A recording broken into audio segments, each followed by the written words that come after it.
there are still a lot of signings and moves happening, but in terms of top of the market, I mean, and it's no surprise in hindsight that the top of the market just got shaved off almost immediately because the top of the market this year was so thin. Um, so not a bunch of needle moving moves yet to be made. Just a lot of small ones. Yeah, and there's certainly some guys still out there, right? Steph Diggs is still out there. Deontay Johnson, if he's has his head on straight, is still out there. J.K. Dobbins, Keenan Allen, Nick Chubb, Amari Cooper. There's some big names out there, but the fact that it's taken this long for those guys to get deals, I mean, pretty dusty at this point. But Amari yeah, Cooper is one that is not a good sign, I think, for his career going forward, combined with how Joe Brady employed him down the stretch last year. It's just wild to me how quickly he fell off a cliff. He had remember we had Matt Harmon on. Matt Harmon has always been kind of like an Amari Cooper hater, but I mean, even he acknowledged like 2023 might have been Amari Cooper's best NFL season.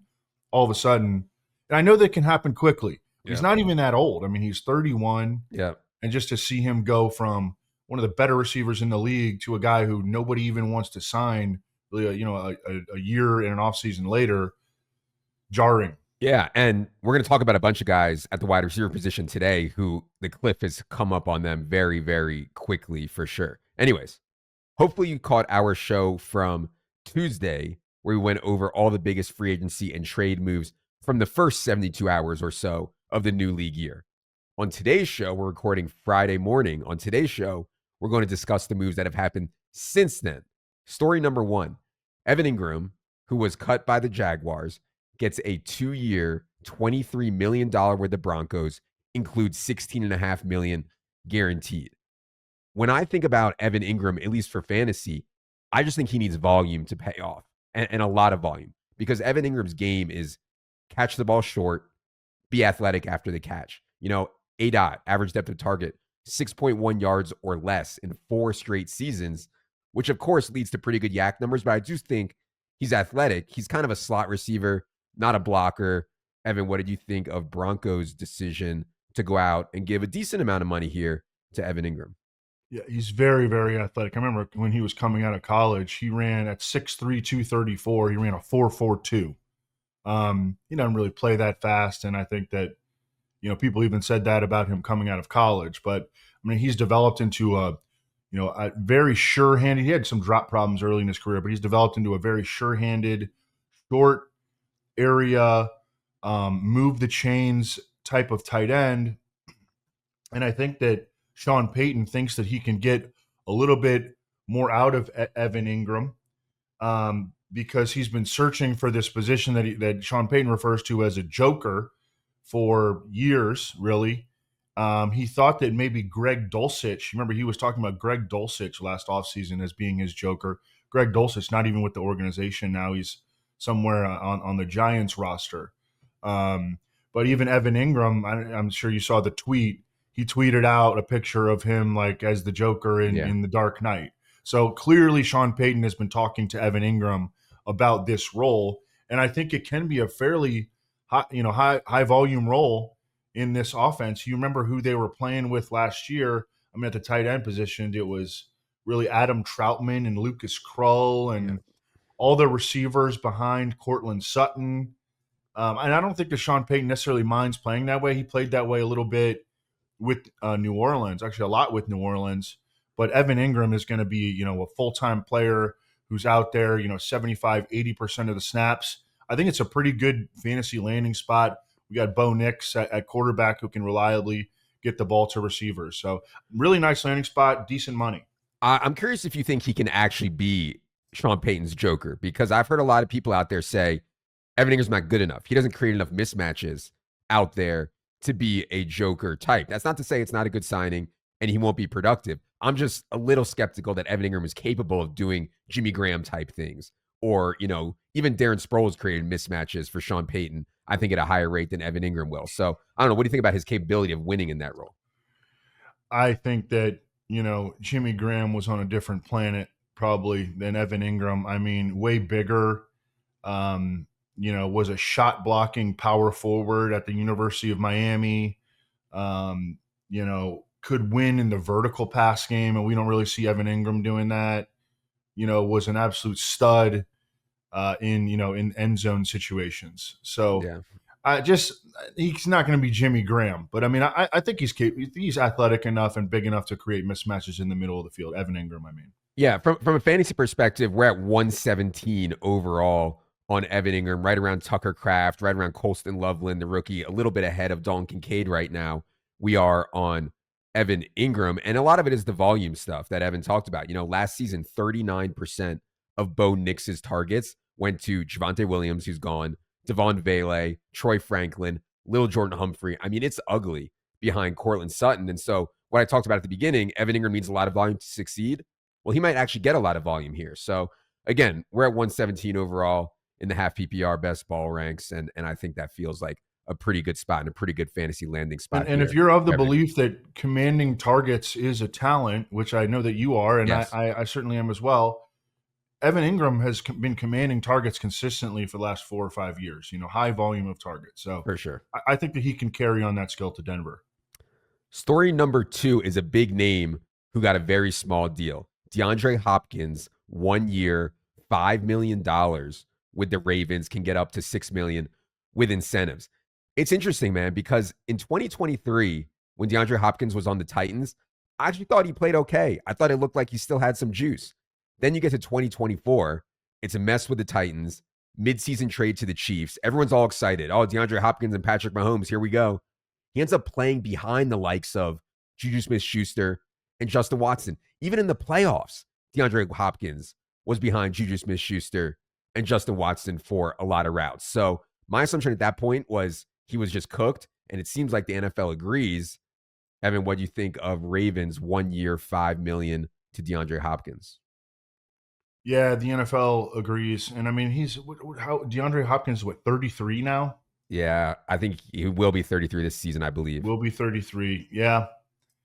So I thought he looked good at times before, and I was surprised that they barely played him in the playoffs.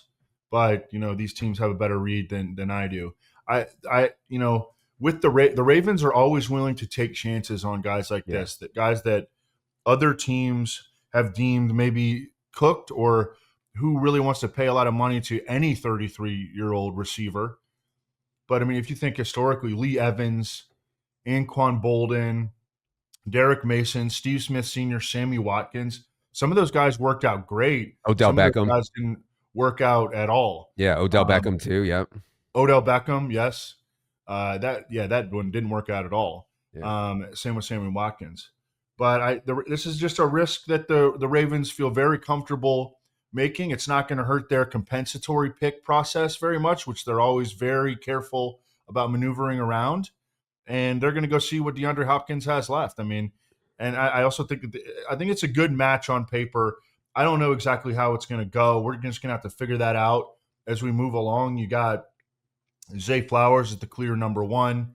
You got Rashad Bateman coming back as the 2.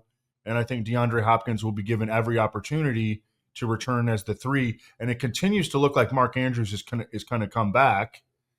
Isaiah likely. So, I mean, you got some nice depth there. Yeah, and it's low risk. It's only $5 million. It's just jarring to see DeAndre Hopkins get $5 million and Tutu Atwell get $10 million and De'Ami Brown get $10 million. It's just jarring to see that. But to me, it speaks to this role or what DeAndre Hopkins is capable of. I'd be shocked if DeAndre Hopkins beat out Rashad Bateman for the number 2. As Evan said, I do not think that's going to happen. Rashad Bateman had a really good year. So on a team that runs a lot of 2 wide receiver sets, especially if Mark Andrews is going to be back, even if DeAndre Hopkins did have something left in the tank, I'm not sure we're going to see a ton of it. So, yeah, I think. Yeah, think what did Nelson Aguilar do last year? And, it wasn't a whole lot. Exactly. And, yeah, we're down at 144 overall right now on DeAndre Hopkins, kind of barely in the back end there of the wide receiver rate. And honestly, when I get to that part of the draft, I'm probably reaching for more upside at that point anyways than DeAndre Hopkins. Let's get to this Aaron Rodgers saga. I'm honestly, man, I'm just exhausted / tired of talking about Aaron Rodgers constantly making big decisions. Now he's reportedly deciding between the Steelers and the Giants.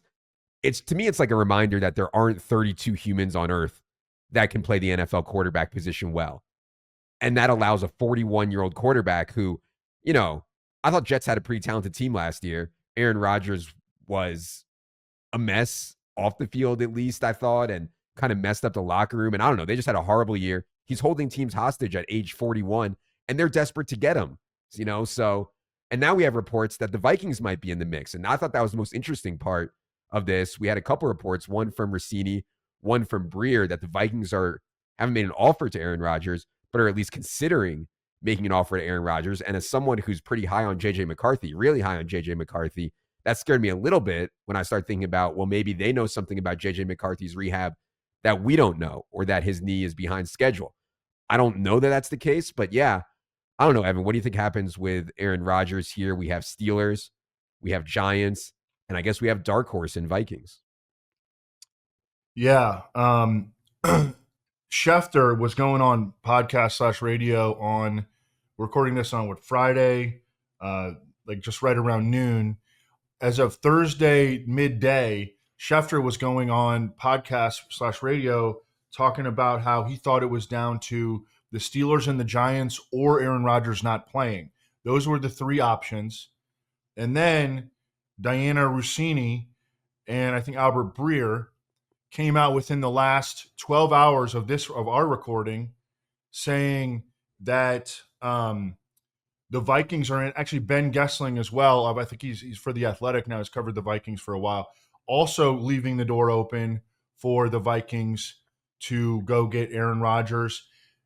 What I thought was really interesting was that Diana Rossini talked about how when she saw Kevin O'Connell at the Combine, she got the feeling that maybe JJ McCarthy's recovery is not, at 100% full throttle anymore. After Kevin O'Connell had expressed previously in the offseason that JJ McCarthy was ahead of schedule. So that's your red flag there, and maybe why the door is open. Why the door is open for the Vikings to go get Aaron Rodgers. Sorry, I just got a phone call. Yeah, it's scary. It's scary for sure on JJ McCarthy because he had I believe it was an August knee injury. And so by all normal timelines, he should be ready for this year's camp at the quarterback position. But yeah, it's something to watch closely there. So the other thing that I would say is, man, I mean, I don't see how it's a close decision if I'm Aaron Rodgers between the Steelers and Giants. I mean, Steelers have two exciting wide receivers in Metcalf and Pickens now. They have a good defense. Culture is really good. They're going to be a solid team. Tomlin is the man. Or you could go to the Giants, who just have been losing and losing and losing for years straight and are just a mess. I retweeted Amico had a funny tweet about that. So, I still think I would go to the Steelers if I was Aaron Rodgers. But obviously, if the Vikings are interested. Yeah, what do you think about – all right, so let's just erase the J.J. McCarthy from the situation, even though you can't in real life. But let's just erase – what do you think about the Vikings going after Aaron Rodgers in general? The Vikings have a very good team. If you look at what they've done on their defensive line, my goodness, man, they look loaded on the defensive line. Brian Flores is maybe the best defensive coordinator in the NFL. Kevin O'Connell is the best, maybe one of the best, certainly one of the best, offensive schemers.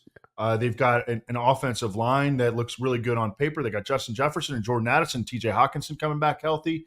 You drop in Aaron Rodgers, who maybe he's only a top 20 quarterback at this stage of his career.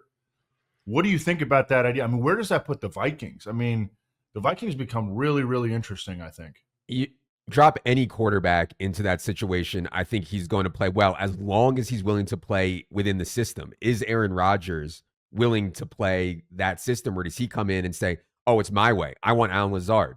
I want Randall Cobb.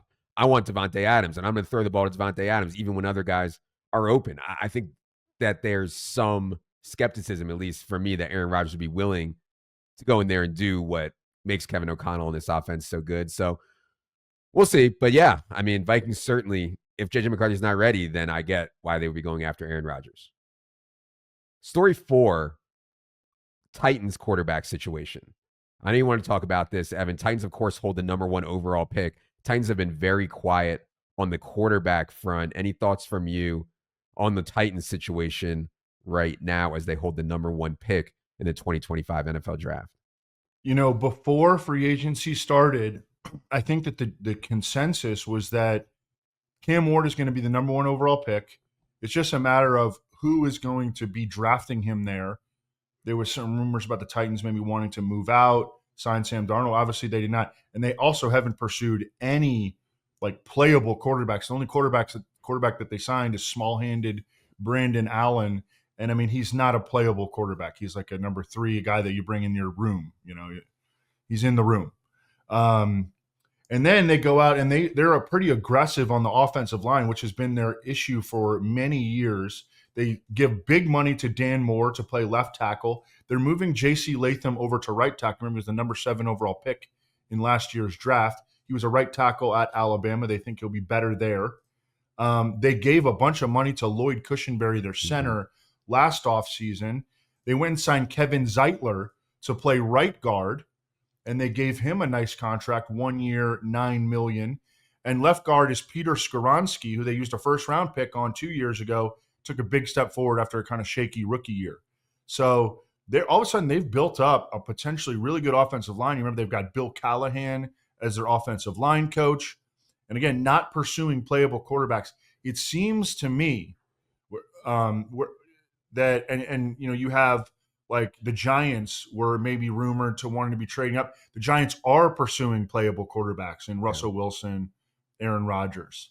Yeah. So it seems to me like the Giants are getting the picture that they're not going to be able to trade up to number 1, and the Titans have settled on Cam Ward. I think that at this point, maybe 75% chance we see Cam Ward go number 1 overall to the Titans. Yeah, so betting market reflects that. Odds to go number 1 overall right now, Cam Ward minus 340, Abdul Carter plus 250. And then after that, I mean, the market's not giving anyone else a chance to go number 1 overall. Travis Hunter, 28-1. Shedeur Sanders, 40-1 right now to go number 1 overall. And this separation between Cam Ward and Shedeur Sanders has been going on for a while. And it seems very clear in NFL circles right now that the NFL vastly prefers Cam Ward to Shedeur Sanders.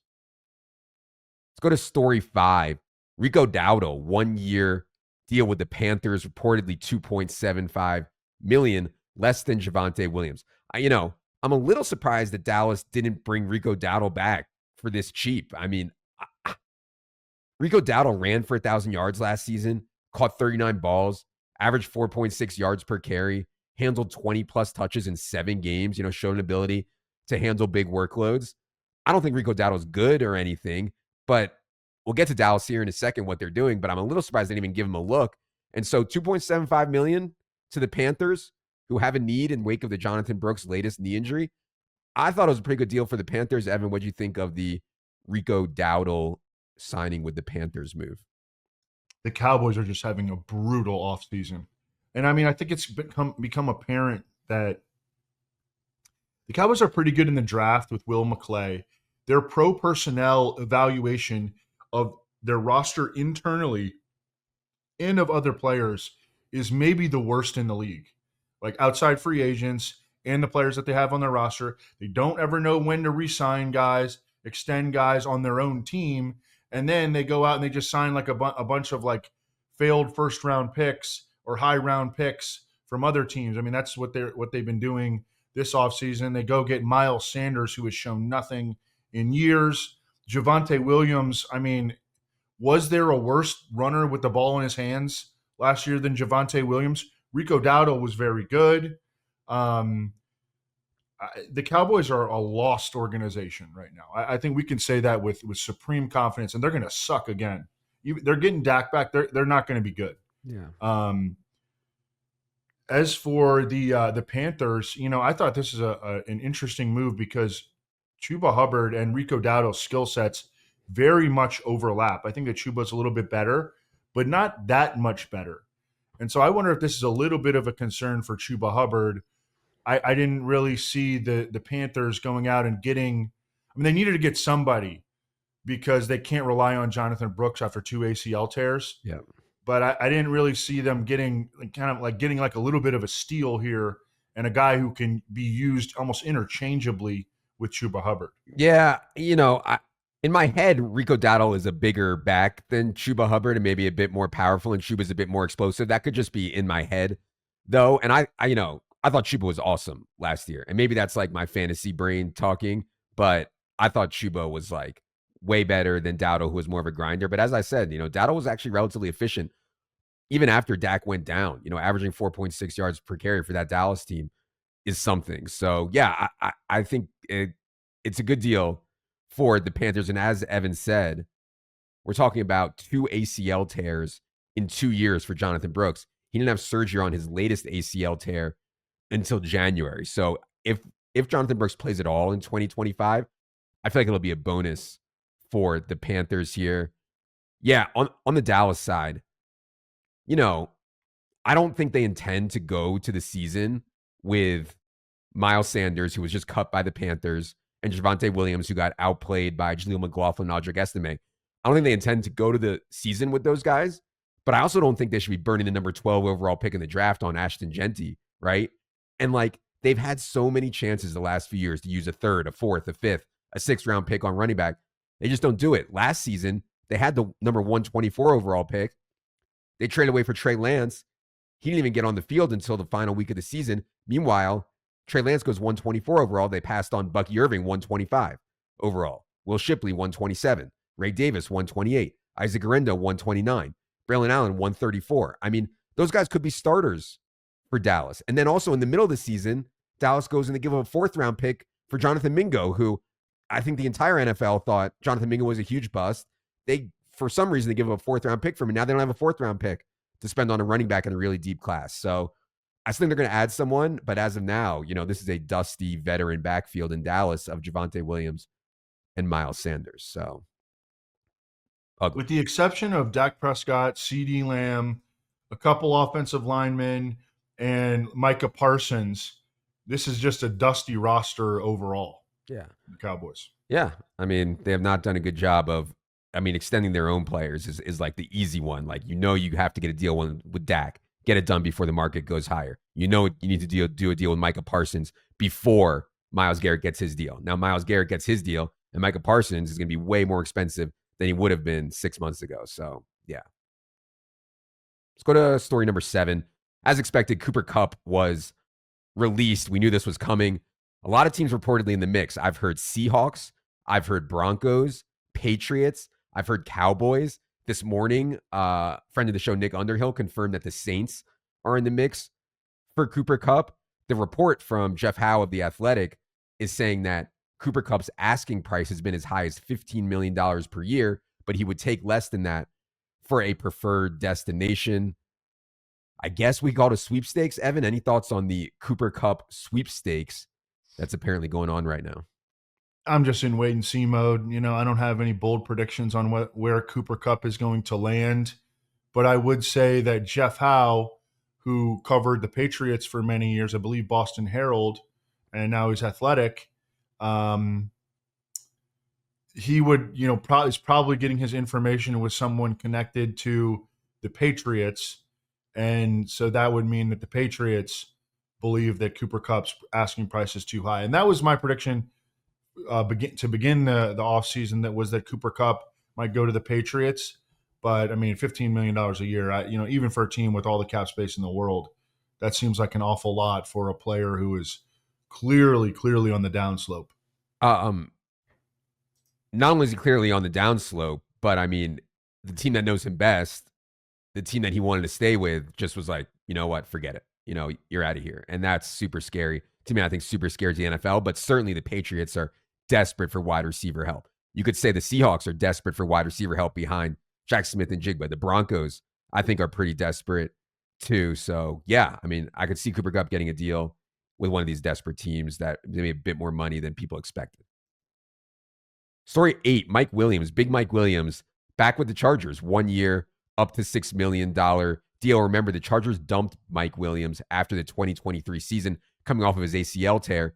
He was a non-factor in 2024 for both the Jets and the Steelers. He'll be 31 in October. And again, similar to a lot of these guys, feels like Mike Williams is just dust right now. Chargers did lose Josh Palmer in free agency, so they do have a little bit of a hole there behind Quentin Johnston and Ladd McConkey. But yeah, Evan, any reaction to Mike Williams coming back to the Chargers? It's kind of a reminder that it's such a weird year for wide receivers because there was nothing on the free agent market. And then the draft isn't supposed to be good for receivers either. And that is a major divergence from the norm, because usually there are at least, maybe 5 or 6 quality wide receiver pickups in free agency, and then like 5 or 6 first round picks at wide receiver in the draft. And that is just not the case whatsoever this year. So I actually thought this was kind of a smart move, even though I have really no clue what Mike Williams has left in the tank. But just for a guy to put on the roster that has familiarity with Justin Herbert, I thought it made a lot of sense for the Chargers to go get this guy. They had no business giving what the Bills gave to Josh Palmer, and Josh Palmer was like one of the highest paid receivers in all of free agency. So Yeah. I get it from the Chargers standpoint. I don't know what we're going to get out of Mike Williams. Probably not a whole lot, but I think it makes sense on paper. Yeah. Yeah. And if you want more, we talked about Josh Palmer thing a bunch on Tuesday's show. Hopefully you guys caught that. A few smaller ones to wrap up here. Number 9, Kenny Gainwell, 1-year deal with the Steelers. Now, this is only $1.79 million deal for Kenny Gainwell, only $620K guaranteed. So Kenny Gainwell's not even a lock to make the team. I did always think that Kenny Gainwell could play, and the Eagles really trusted him. They gave him big work in the Super Bowl. He's been relatively efficient. The thing is, when you leave the Eagles offensive line and you leave the Eagles scheme, it gets harder. Like ask Miles Sanders or DeAndre Swift or a lot of other guys who have looked really good with the Eagles and not so good elsewhere. But again, I know we talked about the Jaylen Warren thing last week. I'm sure the Steelers are going to add someone in the draft. But right now, it's just Jaylen Warren and Kenny Gainwell on the roster. Evan, any thoughts on Gainwell signing with the Steelers? Yeah, the way that I think of Kenneth Gainwell is sort of like a low-end number 2 running back, high-end number 3 running back who you can play in certain situations. I think that the Steelers have a draft pick coming at running back. But for now, Jaylen Warren is a starter. They're going to add a guy, Kenneth Gainwell. That's going to kind of round out their top 3.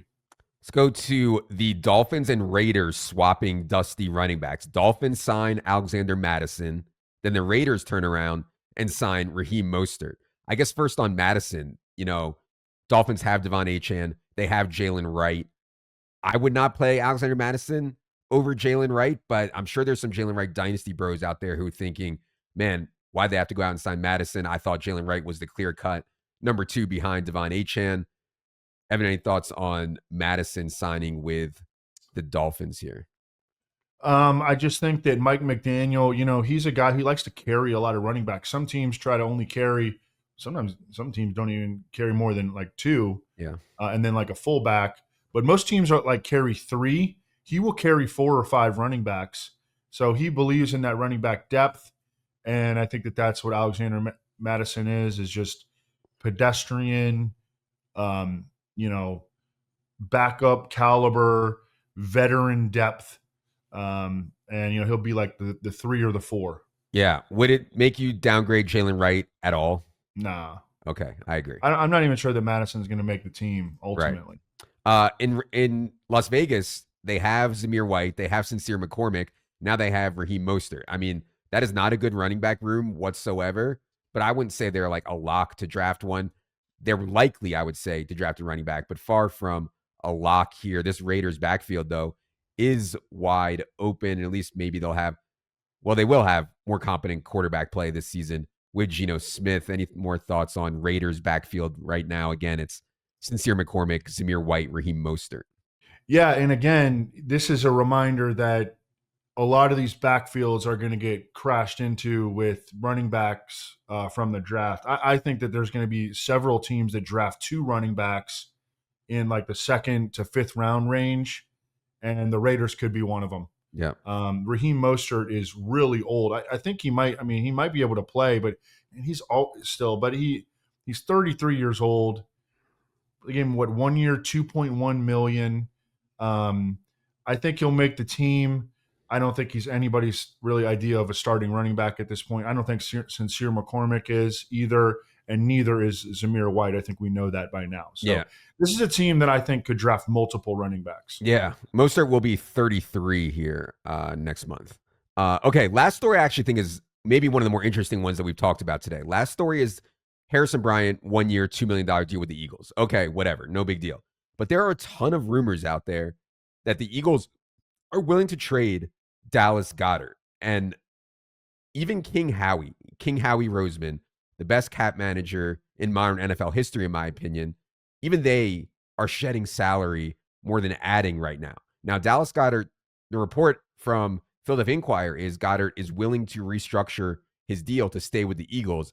2025 is the final year of the extension that they did with him, but it does sound like Dallas Goedert is available in trade, and like tight ends can play longer than other positions. And I thought Dallas Goedert was actually pretty valuable for the Eagles, considering their wide receiver 3 spot was so weak. So somewhat surprising to me that they want to get rid of Dallas Goedert here right now. If they get rid of him, they would have Harrison Bryant and Graham Calcaterra. Evan, any thoughts on the Bryant signing and what's going on with Dallas Goedert right now?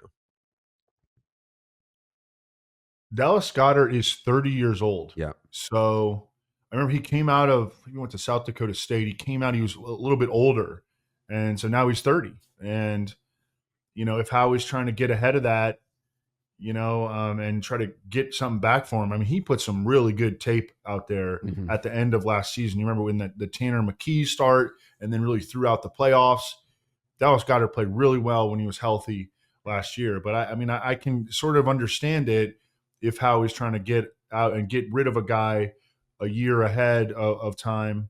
Harrison Bryant, of course, won the Mackey Award, but he hasn't been great in the NFL, hasn't really earned a big role. I don't know. I think that Dallas Goedert could be a guy that is available during the draft. Yeah, super interesting because I still think he can play, man. And like 30 is different for a running back or a wide receiver versus a tight end. And so I'm not that worried that Goddard is hitting an age cliff. Super interesting, though. And like from the Eagles' perspective, you're so run heavy. You play so many two wide receiver sets. Maybe they think they can just get away with Harrison Bryant and Calcaterra, or maybe they'll target a tight end in the draft. But a super interesting spot, obviously, because Goddard at a thin type position in fantasy, Goddard was certainly in the mix to be top 12 tight end yet again. All right. That is going to do it for part 2 of the free agency fallout. Be sure you're watching this on YouTube to see the progression of Evan's background. It went from total chaos to a little bit more organized, and now beautiful frame pictures and a cuck chair all in his background. Cuck chair. Beautiful, beautiful. Be sure you subscribe on YouTube. It is indeed free to check out what's going on in Evan's background. For Evan, producer Ryan, producer Luke, I am Adam. Good luck, everybody.